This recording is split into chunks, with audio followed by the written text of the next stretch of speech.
Hey guys, welcome back to another speed build, and today I am building a modern tiny home.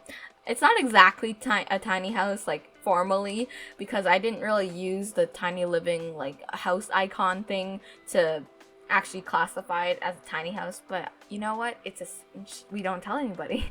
We don't tell anybody that. But here you guys can see me start off with a very interesting boxy shape, I guess. And my idea was to basically give you guys a speed build that was not cottage living because I'm being salty, and since I don't have cottage living, I decided to just build something else other than like a cottage build. So there's that. This is more of a modern type of build on the modern side, so it's like on the opposite end of this house spectrum. And basically this house is it's kind of inspired by like the houses I sometimes bike by, and it's obviously the color scheme is very monotone, I guess. It's white, it's gray, has a bit of black, but it's not super colorful, which I do like because sometimes I get that my builds can get very explosive with color. As you guys can see on the right of this build, there's like a brown Suburban, and at the back there's like a bunch of stuff back there.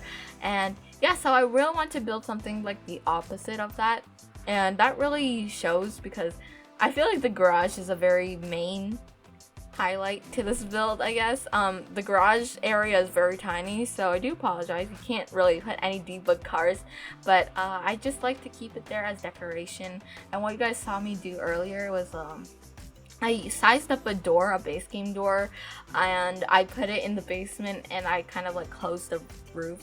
It's a little trick that I tried to use, well, I usually use to make garages, and I think it works well, so feel free to use it. I know it's not my trick, it's not original, but I think that's such a genius move to make doors as garages. And okay, I'm gonna stop rambling about garages because because this is getting weird. But anyways, this house is very different from my other builds because usually I keep my roofs of my houses very triangular, but obviously this one's a bit like a barn shape.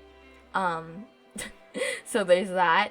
I also used a lot of Moschino windows, and I do apologize. I wanted to make this a base game only house, mainly because of this is move-in ready house. Yes, so this move-in ready house means that I didn't furnish the inside, actually.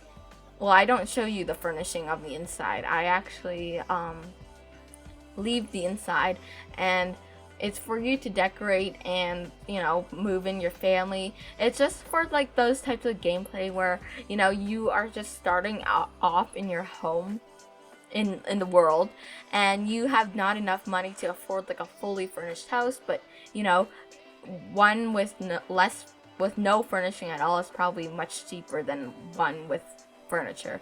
And you know, I always run into that difficulty of like trying to find a house on the gallery to move in my legacy family into, and I realize that they're completely broke and they don't have enough money. So yeah, so this house will be perfect because it's empty inside, so you could like furnish it as you go. So hopefully that made sense. But this house is very, like I said before, it's like white and gray and a bit blackish. But I think that it works well with this world as well. It's in very interesting shape, like I said before, and I tried to compact as many like rooms as possible. Now the floor plan is it's questionable. I'm not the best at dividing out space to make rooms work. So there's that. I don't think there's even a proper master bedroom. There's just like 3 tiny bedrooms. So you guys might want to go in and change it up if you guys do get this from the gallery. It's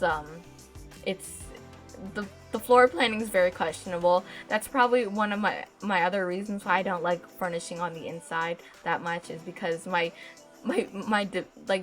trying to divide up rooms just end up in catastrophe because I make rooms either too big or too small. And it's never the same, it's never the correct like exact space. So there's that. But I do like adding and decorating the exterior, just mainly because of the landscaping, obviously. Who doesn't like going into debug and using the same 4 plants you use in every build and using it on this one, you know? I just feel like landscaping is just so satisfying to do. I feel like I'm more comfortable with the debug menu than anything else in The Sims because I use it a lot for my builds, and I think that it works really well. It's very cheap, obviously, and it's free. It's free. It's not cheap, it's just free. Yeah, so there's that. Here you guys can see me go around, obviously, like I said, landscape, and try to like make the exterior look as reasonable as possible. This is not my best build, I'm gonna be honest with myself. Like, I feel like I could have done better. I probably could have fit more rooms if I like actually made space, but there's that. But we are going to be moving into the inside in just a moment, and I'm gonna give you guys a rundown on what I did. So there is an area for the kitchen, there's an area for bedrooms, there's a living space.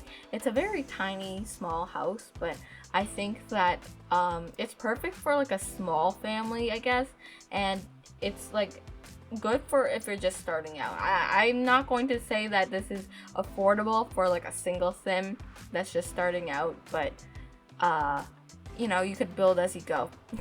that's my only answer. So the inside is very odd because if you guys didn't notice that this house is, the main entrance is on the 2nd floor, and you know, I'm pretty sure most typical houses aren't like that, but I really wanted to have a house that was different from the average suburban that I usually build. So there's that. The bedrooms are also on the 2nd floor, so that's kind of weird as well, in my opinion. I've never been in a house like that. I don't have a house like that, so it's very different. And basically the rest of the house is on the 2nd floor, which is the bigger floor. I mean, on the 1st floor, that's the kitchen, the living area, the dining area is all on this 1st floor where the garage is, and I think that it works well, although it doesn't completely make sense to me. I think that the floor planning is very unique. Might I say so myself? It's very questionable. As you guys can see, the rooms here at the top are the bedrooms, supposed bedrooms. They're very small, like I said before, so you probably would want to extend or just try to make something work, I don't know. But there's also an office, so you probably should turn that into a bedroom if you have a large family. But here you guys can see me go around and basically figure everything out, and then in a minute I'm just going to start basically wallpaper, put wallpaper on the walls and try to map out everything.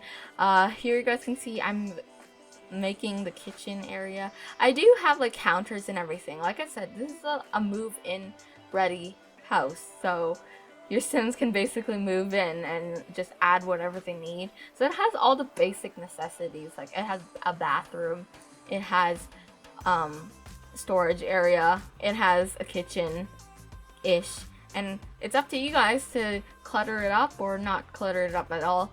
I know personally, when I'm playing with my Sims, I don't clutter anything up at all, but when I'm just building for videos and stuff, I'm just a completely different person when it comes to videos and when it comes to playing the actual game.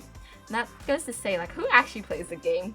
I know that, like, I used to play a lot, and then I just kind of, like, got dull, maybe because of the overuse of me having the same family over and over again and doing the same exact things.